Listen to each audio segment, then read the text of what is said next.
السلام عليكم ورحمة الله وبركاته. واحد اسمه هشام المصري. واحد كان المفترض ان هو كان بيدعي ان هو من خلفية سلفية. فالواحد ده بيقول ان هو يعني مش عاوز اقول هو بيقول ايه عن نفسه، ولكن خلينا نتابع مع بعض المقطع الغريب العجيب ده علشان نعرف الملحدين العرب والملحدين المصريين مستواهم الحقيقي ايه بالظبط. وده هو بيعتبر نفسه ان هو من افضل اللادينيين المصريين. نسمع مع بعض كده هو بيقول ايه. حلقه مشاهده ضعف حتى حلقات ولا ثلاث اضعاف حلقه مصر ملحد.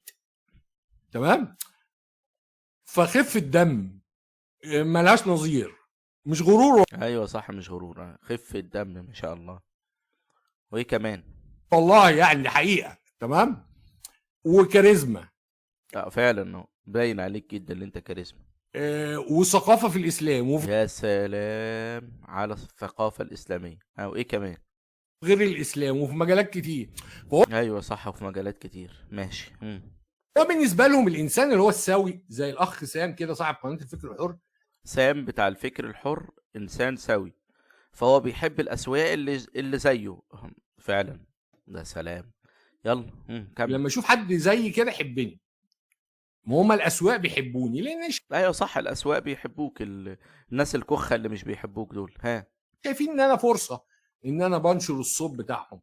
تمام. أيوة. وان انا عندي الادوات اللي انشر بيها وكده. عندك الأدوات، عندك يوتيوب مثلا، عندك مايك، ولا إيه الأدوات اللي عندك يعني؟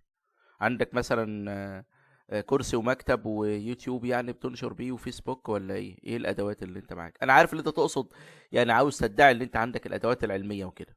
وانا في الفيديو ده بالمناسبه اتحداك ان انت تطلع معايا مناظره في اللغه العربيه اللي انت بتدعي اللي انت مفيش منك اتنين فيها، واللي انت كنت سلفي، واللي انت كذا. فارجو ان انت بقى تتجرأ على هذه المناظره، حتى لو تحت الهوا، على انك انت قلت ان انت ممنوع.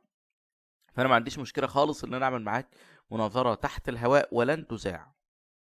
ده فضلا عن كتابتي. انت لو شفت كتابتي على الفيسبوك، انا لسه كاتب بوست اتحدى اي حد من اللي هم من الانطاع وهذه الصراصير والحشرات يكتب سطر منه. انا كتابتي في اللغه العربيه انت لا تتخيلها، ما تستوعبهاش غير ما انا فعلا والله، فعلا انا مش قادر استوعبها ولا قادر اتخيلها. صح. لما تقراها كده ايوه. تحس ان هي يعني حاجه من 100 سنه. من 100 سنه بس يعني، مش من 1000 سنه مثلا، مش من 2000 سنه يعني. انت مش من ايام مثلا اسمه ايه ده، يعني انت مش من ايام مثلا امرؤ القيس، ولا انت من يعني من ايام كده الناس العظام كده اللي كانوا في الجاهلية يعني. ف 100 سنة ايه يا عم؟ 100 سنة دي لسه قريب يعني، كانوا الناس برضو ما بيعرفوش عربي يعني. انت خد بالك، يعني انا في الكتابه كاركتر مختلف خالص غير الفيديوهات، ولا بقل ادب ولا بشتم باللغه. طيب خلينا بقى ننتقل الى الكتابة او البوست اللي هو كتبه، اللي العظيم يعني، اللي هو باللغة العربية اللي احنا هنضحك عليه كلنا ان شاء الله مع بعض. طيب خلينا نعلق مع بعض كده على البوست ده من الناحية اللغوية، وخلي بالك ان انا مش هتقل قوي في الناحية اللغوية، يعني انا همرر حاجات كتير جدا علشان خاطر ما افضلش مركز قوي على كل تفصيلة والكلام الدلالي لا لا لا، انا همر على بعض الحاجات كده سريعا. هو كاتب الاصول الوثنية.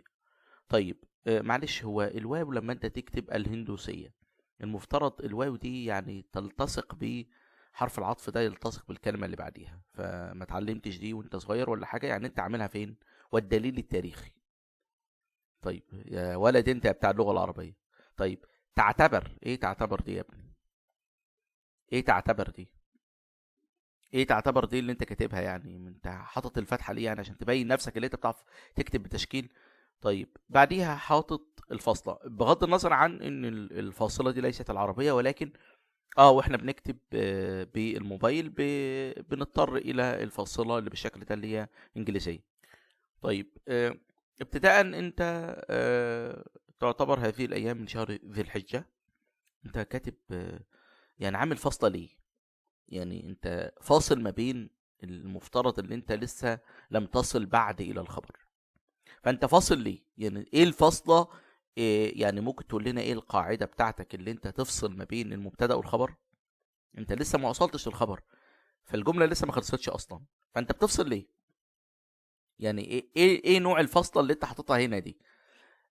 طبعا الفاصله تلتصق بالكلمه دي. يعني احنا مثلا عندنا كلمه الحجه، فانت مفترض تلزقها هنا وتخلي المسافه من هنا. هو عامل مسافه من الاثنين عادي خالص، يعني مفيش مشكله. كذلك في كل في كل القصه دي. ففي خلال هذه الايام يؤدي المسلمون فريضه الحج. بعدها خلاص عمل نفس القصه.